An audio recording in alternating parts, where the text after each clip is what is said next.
The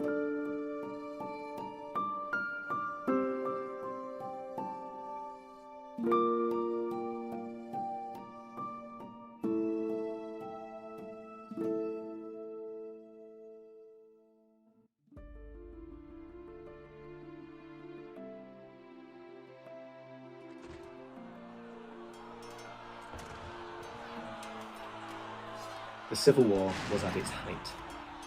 The country was divided as never before, as people fought and killed those they'd long called neighbours. Robert Charnock of Astley Hall was only 15 years old at the time, but he was excited to be fighting for the king and was soon to be sent to Latham House, a royalist stronghold, to defend it from another siege. The first had been around a year before, and had been a very unusual thing indeed. Lord Fairfax, a parliamentarian, had arrived with 2,000 of his men and besieged the house. Inside was Lady Charlotte, her children, and around 300 staff, some of who were soldiers. The rest of the soldiers and the lord of the manor were on the Isle of Wight, fighting for the king. Lord Fairfax thought this was going to be a very quick and simple thing, and went to speak to Lady Charlotte to ask her to surrender. He was received as an honoured guest. He was given food and drink, they discussed pleasantries. Eventually, Lord Fairfax was able to bring the subject around to the surrender of the house, and Lady Charlotte looked a little awkward. How could she possibly surrender the house? Her husband had left her in charge, and she could never do something that she knew he would not. It was very difficult. Could she think about it? Lord Fairfax, being a gentleman, gave her a week to think it over. It's hard to imagine Lady Charlotte not smiling to herself as he went back to his men. You see, rather than spending the week crying and worrying about the surrender at the end of it, she prepared.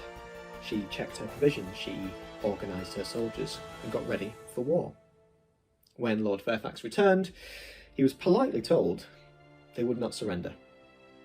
She would defend her house.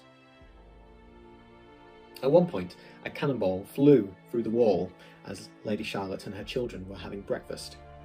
Apparently, she simply said they would have to find somewhere else to eat their meals. They kept, of course, asking her to surrender. A soldier was sent with a message. She tore it up into tiny pieces without reading it, and threatened to hang in from the walls of the house as a response. After almost 4 months of holding out, Prince Rupert and thousands of royalist soldiers arrived, defeated the parliamentarians for the war. When it came to Robert Charnock's turn, possibly in retaliation for the first siege, the second siege was extremely short-lived. The royalists were defeated.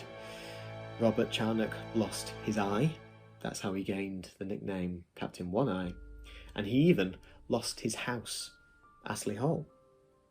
Temporarily. He was forced to pay an enormous fine to have it returned to him. But he did live, and he saw his house returned to him, he saw the monarchy restored, and he even saw his daughter, Margaret, married, although hers is a different story.